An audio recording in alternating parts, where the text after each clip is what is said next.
Okay, guys, I'm going to do this one now. So derivatives of accumulation functions. So if f of x is defined this way, so notice this is an accumulation function, but in this upper limit, so this endpoint up here of the interval that we're integrating over, it's not just x, it's h of x. So this upper limit here, this endpoint of the interval, is a function. Then f prime of x is h prime of x, so the derivative of that function times g of h of x. This is basically chain rule, okay? So I'm going to show you, for a second, why this works. All right, now, if I want to take the derivative of this accumulation function, what happens, guys, remember the w is just a dummy variable, but this variable up top here, that's the input variable.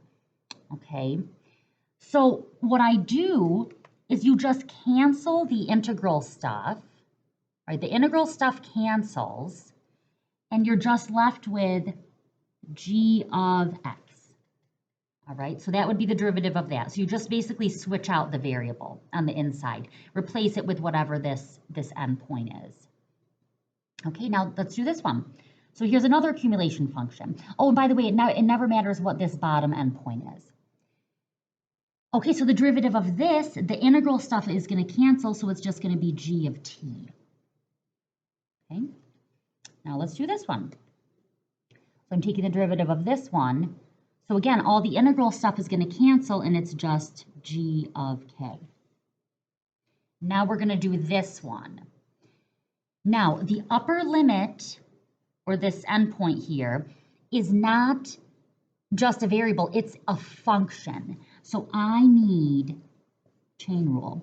So h of x is the inside. The outside, this is going to look a little weird, but bear with me. The outside is 3 to the blank g of w dw. The derivative of the inside is h prime of x.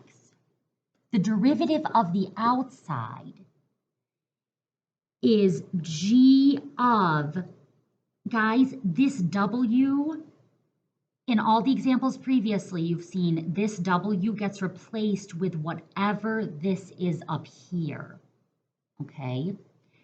So this w is just getting replaced with a blank.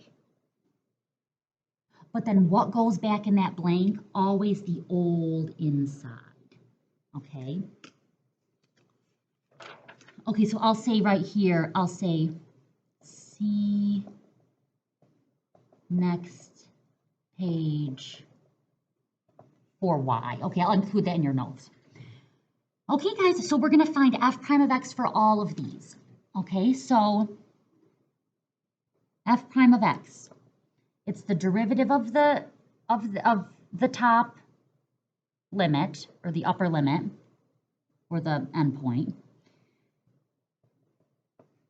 And then you don't take the derivative of this, okay? You just bring it down as it is, and then instead of the w, you put this in for w. Okay, let's do this one. So f prime of x. I got to take the derivative of this upper limit, it's called. So for this one, I actually need chain rule. So the derivative of 5x is 5. The derivative of sine is cosine. And then what goes back in the parentheses is 5x. Then this just comes down as it is, but instead of the w, you put sine of 5x. Okay, now this one. Okay, the derivative of this upper limit, the derivative of natural log is 1 over x times, you don't take the derivative of this, okay? This is the derivative already of this whole, integral thing. So then you just bring this down with a blank for the w, and then what goes in for the w is what was up there. Okay, guys, so there's that.